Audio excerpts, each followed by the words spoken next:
আসসালামু আলাইকুম, কেমন আছেন সবাই? আশা করি সবাই ভালো আছেন। জুম্মা মোবারক সবাইকে। আর জুম্মার দিন যেহেতু স্পেশাল কিছু রান্না হবেই। আজকে যে জিনিসটা রান্না করব সেটা ছোট বড় সবার খুব পছন্দের রান্না, মানে পছন্দের খাবার, খাবার।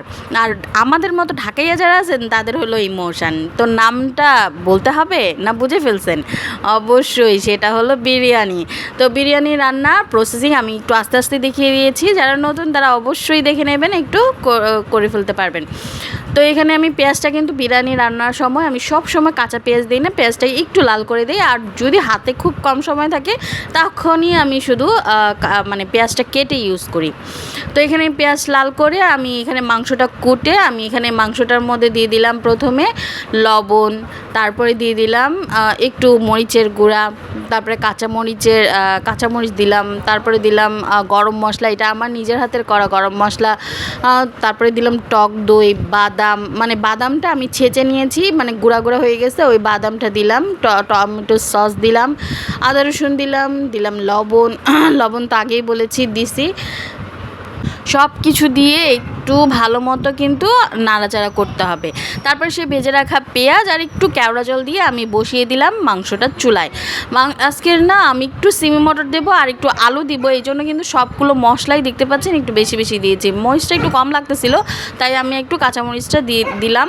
এই যে দেখতে পাচ্ছেন মাংস থেকেই যথেষ্ট পানি উঠছে, আমি সেটাতে আর কোনো দিইনি। আর যেহেতু গরুর মাংস এখানে যথেষ্ট পরিমাণে একটুখানি চর্বি আছে, আর আমি তো তেল পেঁয়াজ বেরেস্তা করার সময় তেলটা দিছিলাম, ওইটাই ছিল, ওইটাতেই রান্না হয়ে যাবে। আমি আর এক্সট্রা করে কোনো তেল দেব না।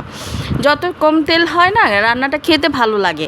তো এখানে এই যে মাংসটা এটার মধ্যেই সেদ্ধ হয়ে গেছে। এরপরে আমি আলু আর সিম মটর দিয়ে জাস্ট এটা কষায় নিছিলাম। এই যে দেখতেই পাচ্ছেন একদম সুন্দর করে মাংসটাও গলে গেছিলো। গলে যাওয়ার পর আমি এইখানেই দিয়ে দিলাম ধুয়ে রাখা চাল আর কাঁচামরিচ। এখানে আর দেব পরিমাণ মতো লবণ, কারণ যেহেতু চাল দেওয়া হয়েছে লবণটা কমে যাবে। দিয়ে দিলাম গুঁড়া দুধ, কিচমিচ আর গরম পানি। হ্যাঁ, চাল ফুটতে তো অবশ্যই পানি লাগবে, তো আমি আরেক চুলায় পানি বসিয়ে দিয়েছিলাম। এইটা না খুব শর্টকাট, আর এই চালটা না খেতে বেশ দারুণ। দেখছেন কাজ করতে করতে কি একটা অঘটন ঘটে যায়, প্যাকেটটা পড়ে গেছিলো, আবার আমি তুলে নিয়েছি, কিছু মনে করবেন না। জাস্ট আমি একটা কিডিংয়ের জন্য রেখে দিছি যাতে আপনারা মজা পান, যে কাজ করতে করতেও আমাদের কত কিছু হয়ে যায়। তো যাই হোক, এখানে আমি পরিমাণ মতো, যেহেতু 1 কেজি চাল ছিল, এখানে আমি 1.5 কেজি পানি দিয়েছি। এই যে দমে দেওয়ার পর আমার বিশ্বাস করেন গ্রানে ফ্লেভারে পুরা ঘর মোমো করতেছিল।